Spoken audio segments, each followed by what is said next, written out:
त्रिकोणमिति। ठीक है, अगर आपसे कोई पूछेगा कि त्रिकोणमिति क्या है, तो आप क्या बताइएगा कि त्रिभुज की भुजाओं और कोणों के बीच संबंधों का अध्ययन करना ही त्रिकोणमिति है। ठीक है, अब यदि इसमें एक बात और हमें समझ लेनी बहुत ही ज़रूरी है कि समकोण त्रिभुज है ना, समकोण त्रिभुज का जो रिलेशन है वो त्रिकोणमिति से है। यानी एक त्रिभुज जिसमें एक कोण 90 डिग्री का होता है समकोण त्रिभुज कहलाता है। समकोण त्रिभुज में सबसे लंबी भुजा को हम लोग कर्ण कहते हैं, समकोण के सामने वाली भुजा को लंब कहते हैं और शेष भुजा को आधार कहते हैं जो बच जाता है।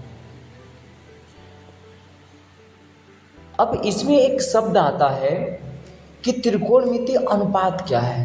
त्रिकोणमिति तो समझ गए कि त्रिकोणमिति क्या है, तो त्रिकोणमिति में त्रिभुज की भुजाओं और कोणों का हम अध्ययन करते हैं, लेकिन त्रिकोणमिति अनुपात क्या है, अब इसको समझते हैं।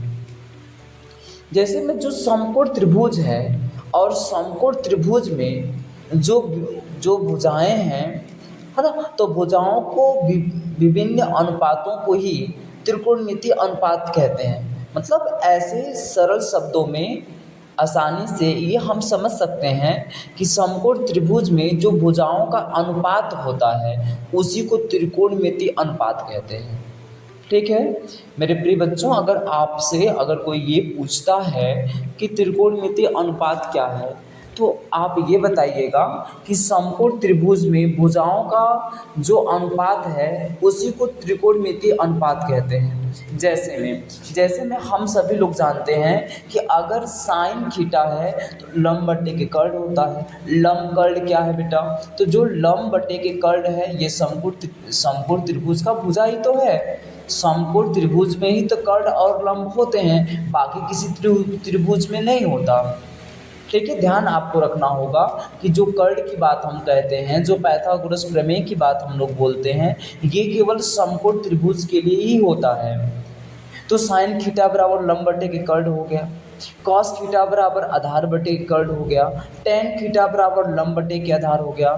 बाकी बेटा जो आपका बचा थे कि कोसेक थीटा बराबर क्या होगा, तो हम लोग जानते हैं कि cosec theta equal 1/sin theta, यानी साइन थीटा का विपरीत ही कोसेक थीटा होता है। तो विपरीत करना है तो ये कर्ण बटे के लंब हो जाता है, यानी कोसेक थीटा बराबर कर्ण बटे के लंब हो जाएगा।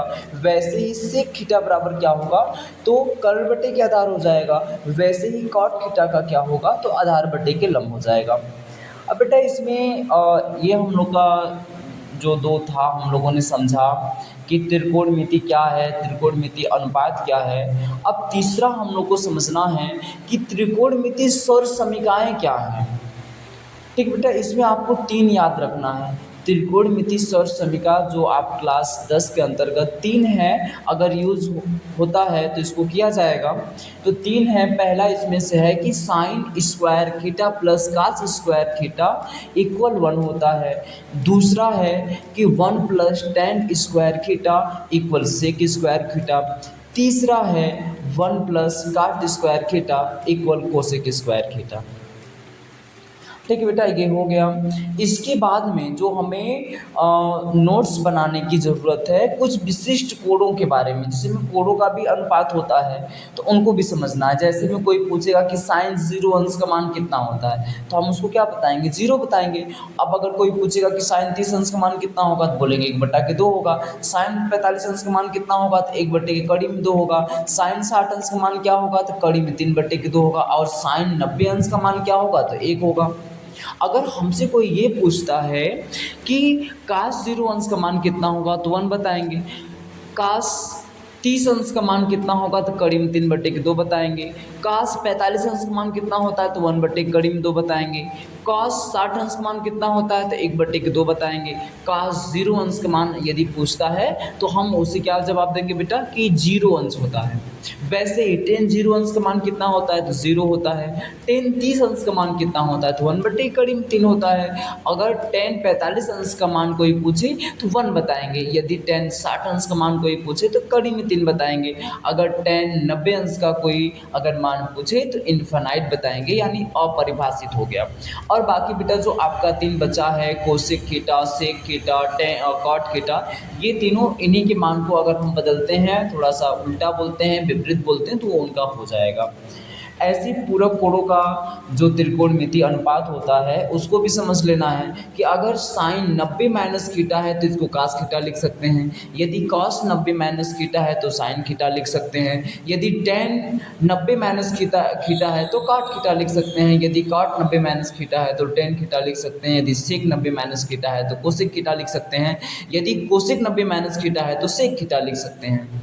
तो बेटा अगर इस चैप्टर को अगर आप पहली बार पढ़ने जा रहे हो तो हमने जिन जिन टॉपिक की हमने बात कही है उसको आपको अच्छे से सब तैयार कर लेना है, और इसके बाद में जब हम लोग क्वेश्चन को सॉल्व करेंगे तो आपको क्वेश्चन बहुत ही जल्दी समझ में आ जाएगा, कम समय में समझ में आ जाएगा। हमने बेटा किन किन चीज़ों की बात आपसे बताई, पहला हमने ये बताया कि त्रिकोणमिति क्या है, फिर हमने आपको ये बताया कि ये बेटा समकोण त्रिभुज क्या होता है, फिर जब इसको आप समझ गए तो आपको हमने ये सजेशन दिया कि त्रिकोणमितीय अनुपात क्या होता है, और जैसे ही आप त्रिकोणमितीय अनुपात को समझें वैसे हमने त्रिकोणमितीय सौर समीकरण की बात कही, और उसके बाद हमने कुछ विशिष्ट कोणों के त्रिकोणमितीय अनुपात के बारे में बात कही, फिर पूरक कोणों के त्रिकोणमितीय अनुपात के बारे में बात कही। तो ये जो बेटा करके जितना भी टॉपिक का हमने नाम लिया है उतना आपको अच्छे से तैयार करना है, और इसका हम नोट्स जो है कि भेज देंगे ग्रुप में। जय हिंद, जय भारत।